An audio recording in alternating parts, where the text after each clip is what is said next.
श्री स्वामी समर्थ. जय जय स्वामी समर्थ. प्रेम भक्तांनो, थांबा. हा video skip करण्याआधी एक गोष्ट ऐका.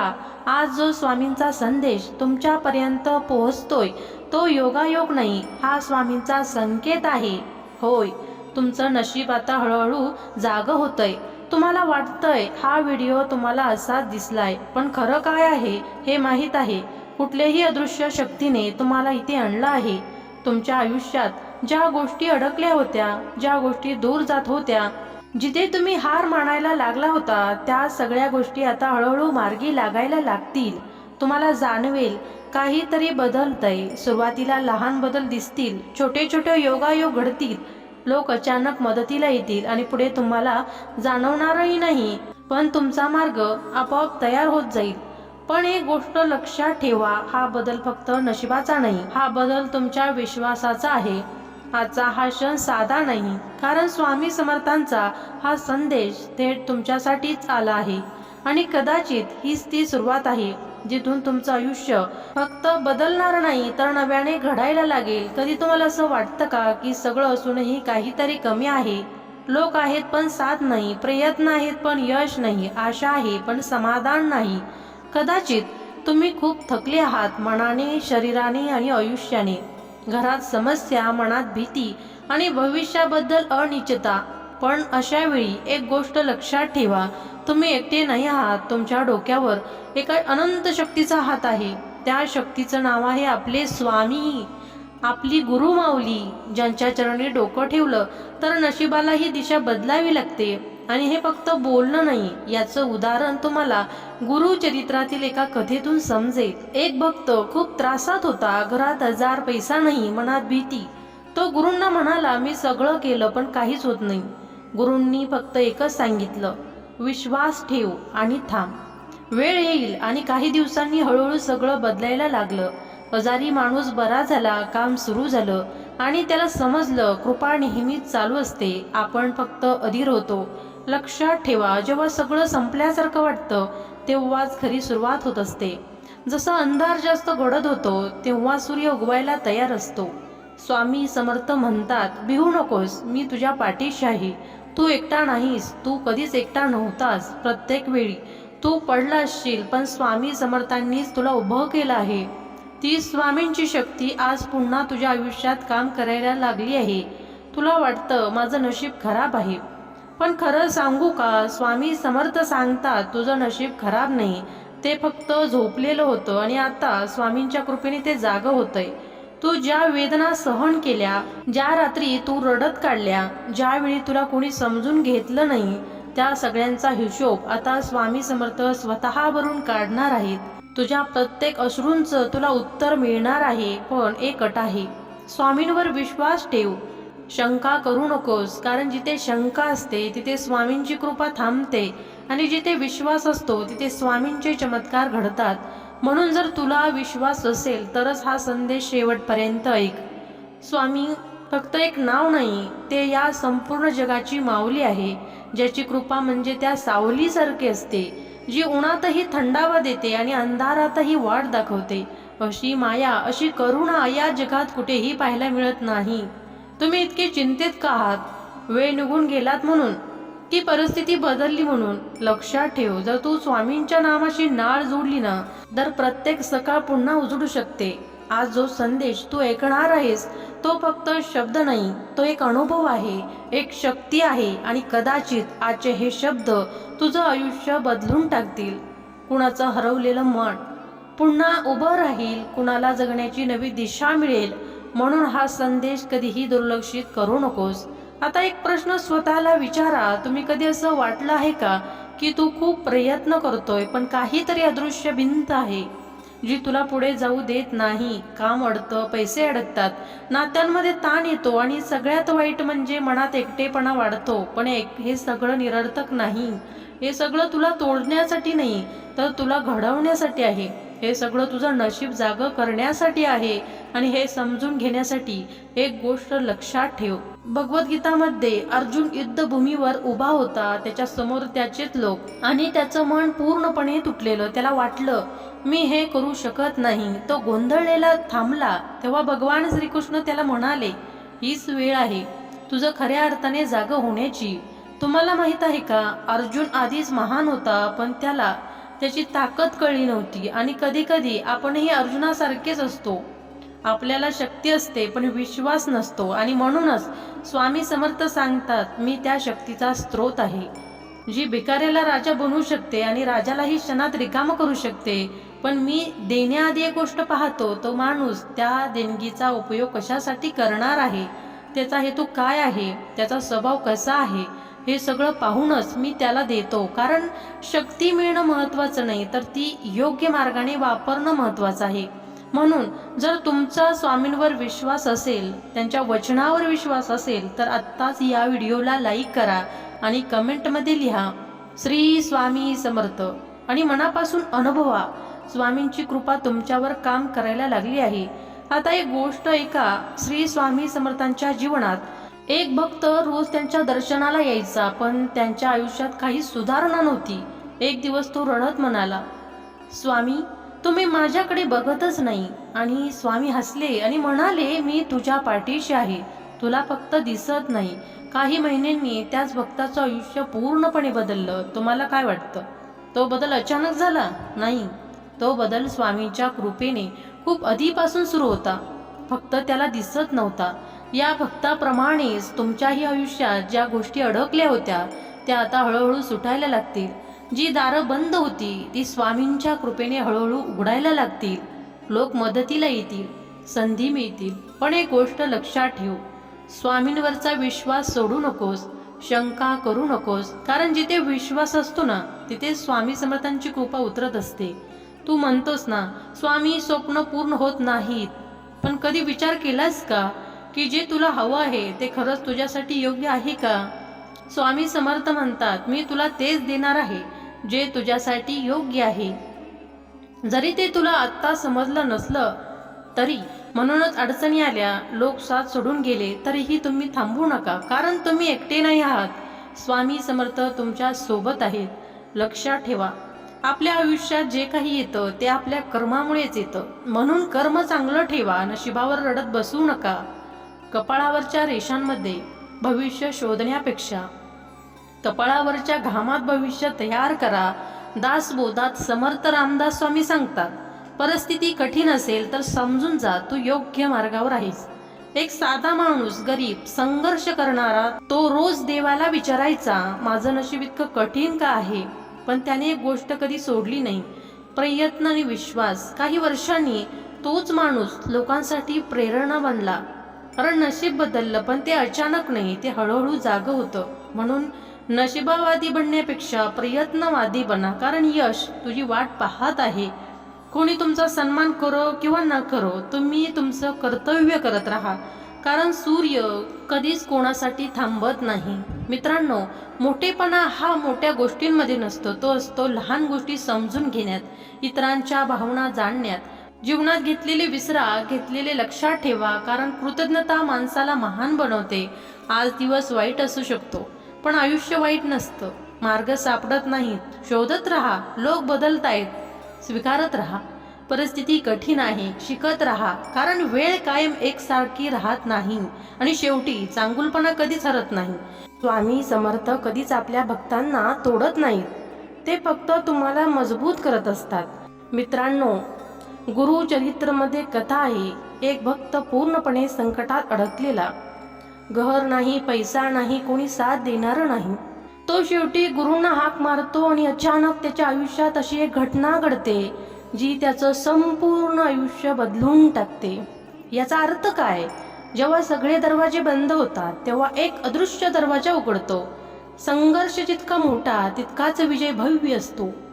आज तुम्ही जिथे आहात ते तुमच्या तयारीसाठी आहे. कदाचित लोक तुमच्यावर टीका करत असतील, तुमचं मन तोडत असतील, कदाचित तुमचे जवळचे लोकही म्हणत असतील तुमच्याकडून काही होणार नाही, आणि ते शब्द तुम्हाला आतून तोडत असतील.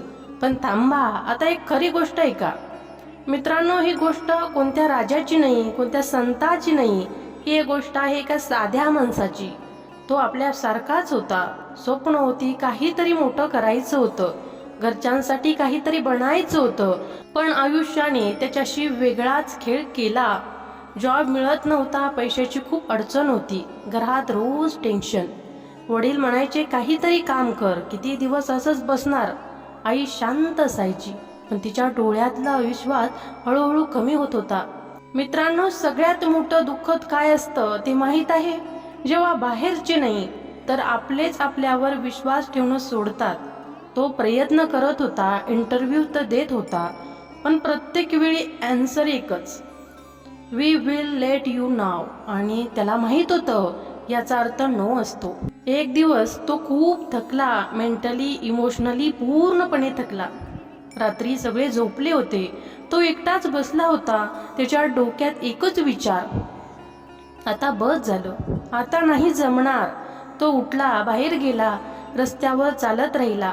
पाऊस पडत होता आणि त्याच्या डोळ्यातूनही अश्रू वाहत होते. तो एका ठिकाणी थांबला, पूर्णपणे रिकामा, काहीच उरलं नव्हतं. त्याने स्वतःला विचारलं, मी इतका कमजोर आहे का? मी खरंच हार मानणार आहे का?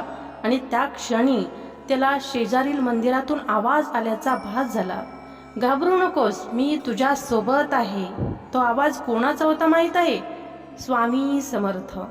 हा कोणताही चमत्कार नव्हता, हा स्वामींचा संकेत होता. आणि अचानक त्याला त्याच्या आईचा चेहरा आठवला, वडिलांची मेहनत आठवली, स्वतःची स्वप्न आठवली. त्या क्षणी त्याने 2 गोष्टी केल्या. स्वामींवर विश्वास ठेवला, जे काही होतंय ते माझ्या भल्यासाठी आहे. आणि दुसरं म्हणजे मनात ठाम विचार केला, मला जॉब मिळणारच, मी थांबणार नाही. मित्रांनो, तुम्ही जे वारंवार मनात ठेवाल त्या दिशेने तुमचं आयुष्य जाऊ लागतं. पण एक फरक आहे, फक्त विचार करून काही होत नाही. विश्वास, कृती आणि स्वामींची कृपा म्हणजे सकारात्मक परिणाम. त्या क्षणी त्याने एक निर्णय घेतला, मी हरलो असू शकतो, पण मी हार मानणार नाही. तो घरी परत आला, काही बदललं नव्हतं, प्रॉब्लेम तसाच होता, पण तो बदलला होता. दुसऱ्या दिवशी पुन्हा उठला, पुन्हा प्रयत्न केला. हळूहळू एक छोटा जॉब मिळाला. सॅलरी कमी होती, पण त्याने सोडलं नाही. तो शिकत राहिला, मेहनत करत राहिला. काही वर्षांनी तोच माणूस ज्याला लोक म्हणायचे काही होणार नाही, आज स्वतःच्या पायावर उभा आहे, घर चालवत आहे. आणि सगळ्यात महत्त्वाचं, त्याने स्वतःला जिंकलं आहे, कारण त्याने हार मानली नाही आणि स्वामीवरचा विश्वास सोडला नाही.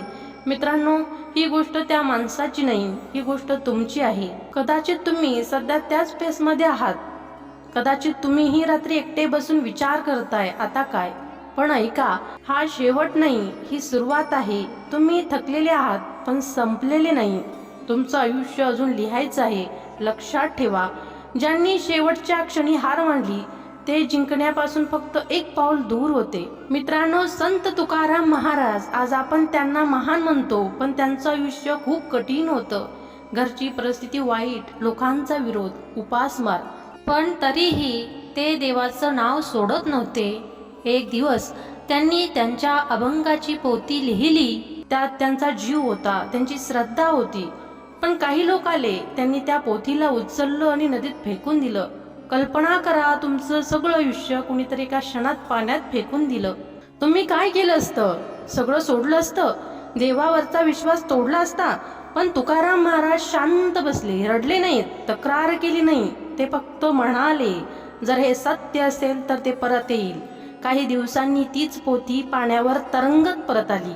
सत्य कधीही बुडत नाही आणि श्रद्धा कधीही हरत नाही. मित्रांनो, आज लोक तुमच्यावर हसत आहेत, तुमचं काम कमी लेखत आहेत, पण जर तुमचं काम खरं असेल तर एक दिवस तो वर येणारच. जर तुम्ही इथपर्यंत पाहिलं असेल तर एक प्रश्न स्वतःला विचारा, मी हार मानणार आहे का? मी अजून एकदा प्रयत्न करणार आहे. हा व्हिडिओ तुम्हाला काही कारणांशिवाय दिसला नाही, कदाचित हीच तुमच्या आयुष्यातला टर्निंग पॉइंट आहे. कमेंटमध्ये लिहा, मी हार मानणार नाही. स्वामी समर्थांच्या कृपेने आयुष्यात बदल घडण्यासाठी एक साधना असते. जसं आपण रोजच्या आयुष्यात काहीही करतो, सकाळी उठणं, स्वच्छ होणं, कामाला जाणं, प्रत्येक गोष्टीमागं एक शिस्तबद्ध क्रम असतो. तसंच आपल्या इच्छा पूर्ण करण्यासाठीही स्वामींच्या मार्गाने चालणारी एक साधना असते. आपल्याला आयुष्यात जे काही हवं आहे, स्वप्न, इच्छा आणि ध्येय, ते आपल्या आयुष्यात आणणं, पण हे फक्त विचार करून होत नाही. त्यासाठी श्रद्धा, सेवा आणि सातत्याची गरज असते. प्रत्येकाच्या मनात काही ना काही इच्छा असते.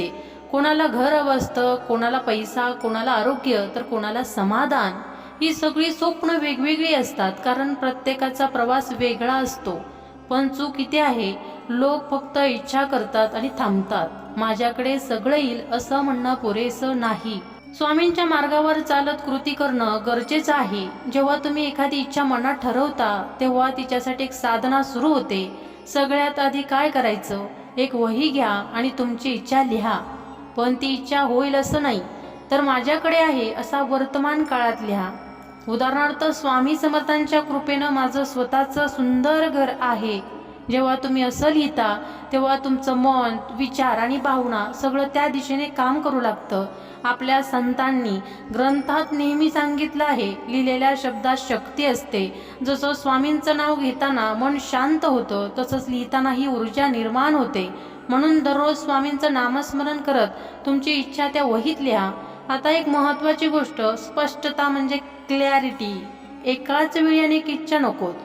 एका वेळी एकच ध्येय निवडा आणि त्या ध्येयासाठी सतत प्रयत्न करा. स्वामींवर विश्वास ठेवा आणि स्वतःवरही तितकाच विश्वास ठेवा. कधी अडचणी येतील, त्रास होईल, पण त्यावेळी हार मानू नका, कारण शरीर थकू शकतं, पण आत्मा आणि श्रद्धा कधीही थकत नाही. स्वामी समर्थांची सेवा म्हणजे काय, तर प्रत्येक परिस्थितीत सकारात्मक राहणं, त्यांच्या नावावर विश्वास ठेवणं आणि पुढे चालत राहणं.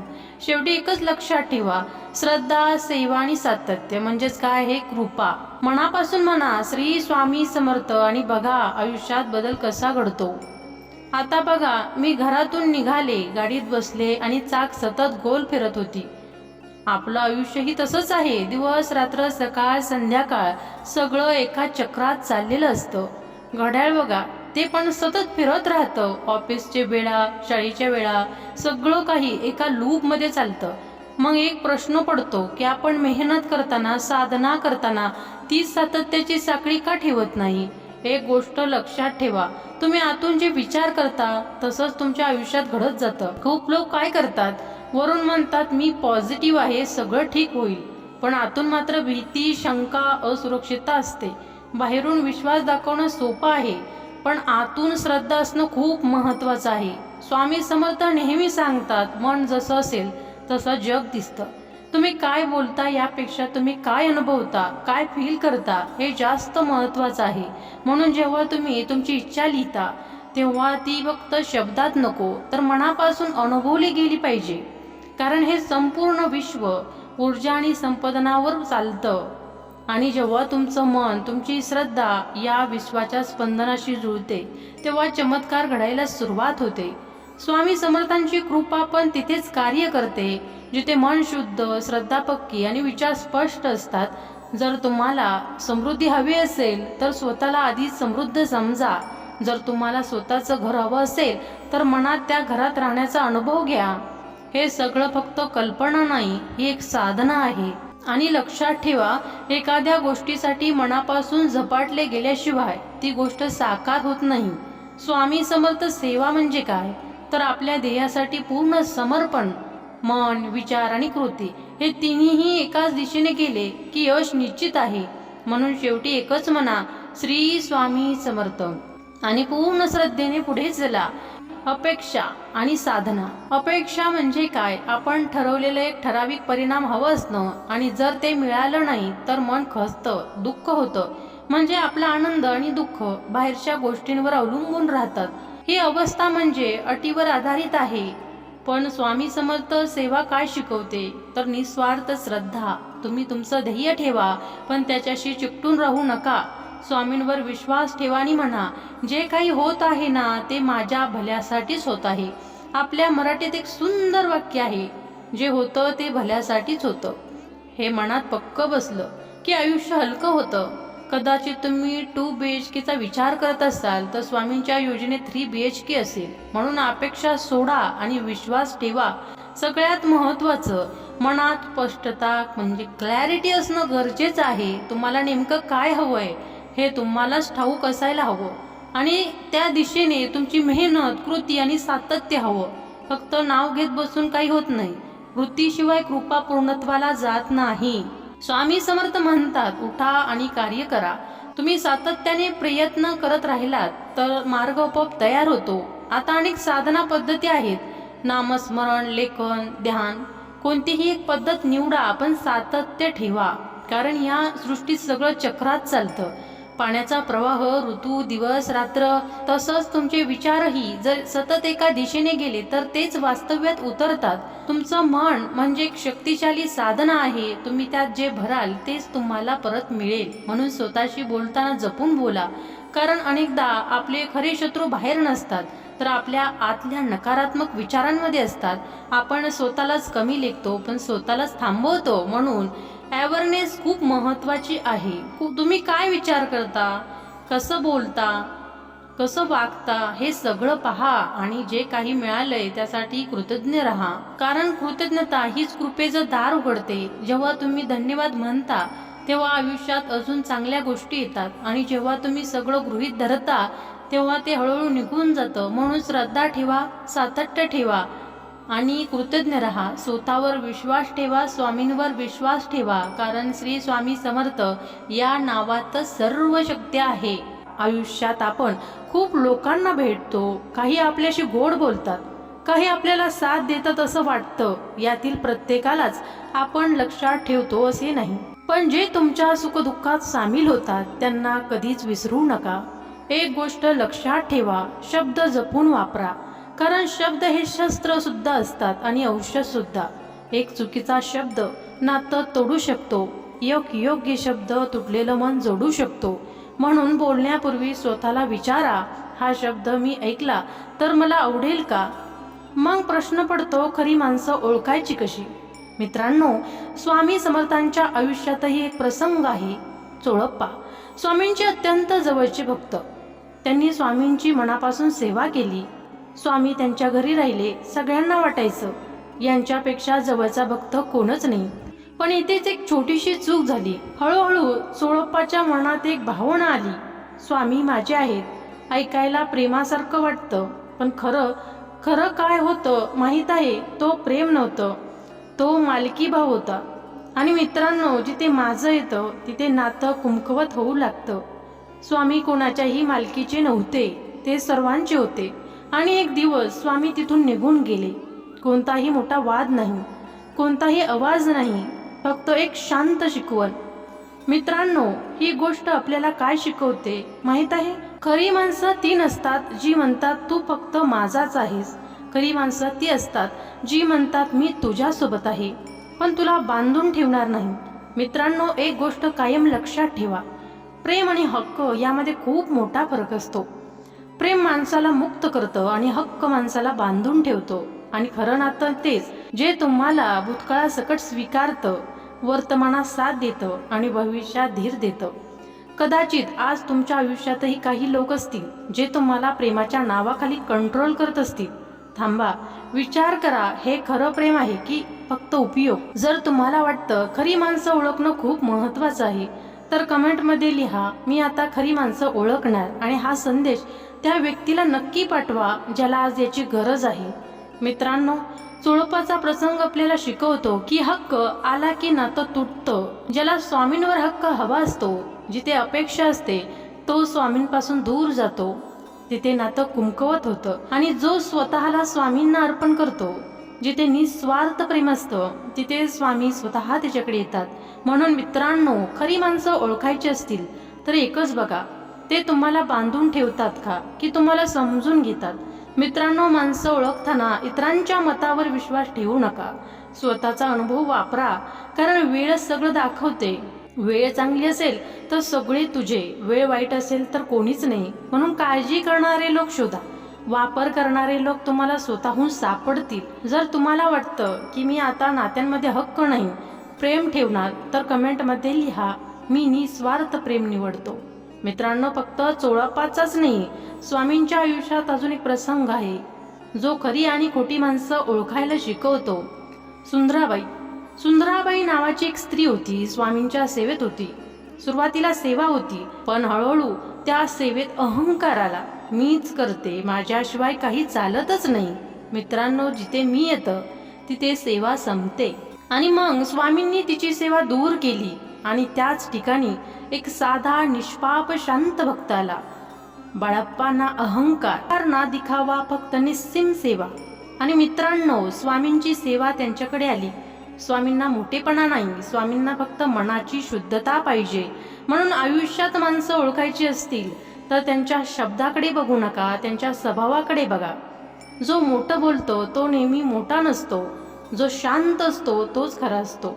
मित्रांनो, कधी विचार केलाय का, मी हरतोय कारण माझ्यात कमी आहे की माझ्या आजूबाजूला असलेल्या लोकांमुळे? महाभारतातील एक गोष्ट खूप काही शिकवते. कर्ण अतुलनीय योद्धा, शक्ती, पराक्रम, कौशल्य सगळं होतं, पण त्याच्या रथावर सारथी होता शल्य, जो त्याला सतत म्हणायचा, तू जे बोलतोस ते फक्त बडाई आहे. अर्जुन तुझ्यापेक्षा श्रेष्ठ आहे. मित्रांनो, विचार करा, युद्ध चालू आहे आणि तुमच्याच बाजूचा माणूस तुमचा आत्मविश्वास तोडतो. आणि दुसरीकडे अर्जुन, त्याच्या रथावर होते श्रीकृष्ण, जे त्याला प्रत्येक क्षणी सांगत होते, तू करू शकतोस, मी तुझ्या पाठीशी आहे. माणसाच्या आयुष्यात फरक त्यांच्या शक्तीने नाही तर त्यांच्यासोबत असलेल्या माणसांनी पडतो. मित्रांनो, हे फक्त महाभारतात नाही, हे फक्त कर्ण आणि अर्जुनाचं नाही, हे आपल्या घरात रोज घडतं. थोडा विचार करा, कधी बायको नवऱ्याला म्हणते, तुम्हाला काही कळत नाही. कधी नवरा बायकोला म्हणतो, तू काहीच करू शकत नाहीस. कधी आई वडील मुलांना म्हणतात, तू इतरांसारखा नाहीयेस. आणि कधी मुलंही पालकांना कमी लेखतात. आणि हळूहळू काय होतं, माणूस बाहेरून स्ट्रॉंग दिसतो पण आतून तुटून जातो. मित्रांनो, हे सगळं आपण रोज बघतो आणि कधी कधी आपणही असंच करतो.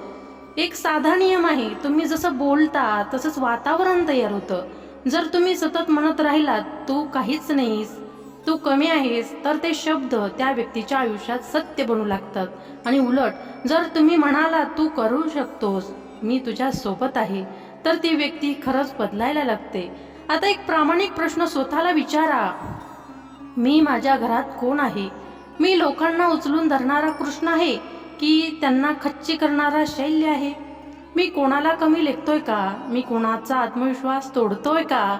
मित्रांनो, स्वामी समर्थांच्या चरित्रात एक गोष्ट स्पष्ट दिसते. स्वामी कधीही कोणालाही कमी लेखत नव्हते, ते माणसांना उचलून धरत होते. पण जिथे अहंकार आला, जिथे मीच मोठा असा भाव आला, तिथून कृपा दूर झाली. सुंदराबाई, मी पण आला, सेवा गेली. बाळप्पा, नम्रता होती, सेवा मिळाली. आजपासून एक छोटा बदल करा. टीका करण्याऐवजी प्रोत्साहन द्या, तुलना करण्याऐवजी समजून घ्या. शब्दांमध्ये शक्ती असते, ते माणसाला उंच नेऊ शकतात आणि त्या शब्दांनी माणूस खालीही पडू शकतो. म्हणून आजपासून शब्द बदलून बघा.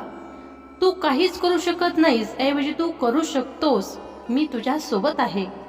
तुला काही कळत नाही ऐवजी चल आपण एकत्र शिकूया. आणि बघा, तुमचं नातं, तुमचं घर हळूहळू बदलायला लागेल. आजच त्या व्यक्तीचा विचार करा ज्याला तुम्ही कधी शब्दांनी दुखावलं असेल. मनातच का होईना त्याची माफी मागा. खरी माणसं ती नसतात जी तुम्हाला कमी दाखवतात, खरी माणसं ती असतात जी तुम्हाला उचलून धरतात. जर तुम्ही आजपासून ठरवलं असेल, मी कोणालाही खच्ची करणार नाही, तर कमेंटमध्ये लिहा, मी कोणालाही उचलून धरणार, तोडणार नाही. आणि हा व्हिडिओ त्या व्यक्तीला पाठवा ज्याला आज थोड्या आधाराची गरज आहे. डोळे बंद करा आणि मनापासून म्हणा, श्री स्वामी समर्थ. माझ्या शब्दांना गोडवा द्या, माझ्या मनात नम्रता द्या आणि मला इतरांना उचलून धरण्याची शक्ती द्या. मित्रांनो, आतापर्यंत तुम्ही जे ऐकलं ते फक्त शब्द नाही, ही एक जाणीव आहे जी तुमचं आयुष्य बदलू शकते. आता हा व्हिडिओ इथेच सोडून जाऊ नका, कारण पुढचं जे आहे ते तुमच्यासाठी उपाय आहे. जर तुम्हाला वाटत असेल नात्यांमध्ये तणाव आहे, लोक तुम्हाला समजत नाहीत किंवा चुकीची माणसं आयुष्यात येत आहेत, तर एक छोटा पण शक्तिशाली उपाय आहे. डोळे हलकेच बंद करा, मन शांत करा आणि माझ्यासोबत ओम श्री स्वामी समर्थाय नमः या मंत्राचा 108 वेळा जप करा. ओम श्री स्वामी समर्थाय नमः. ओम श्री स्वामी समर्थाय नमः. ओम श्री स्वामी समर्थाय नमः. ओम श्री स्वामी समर्थाय नमः. ओम श्री स्वामी समर्थाय नमः.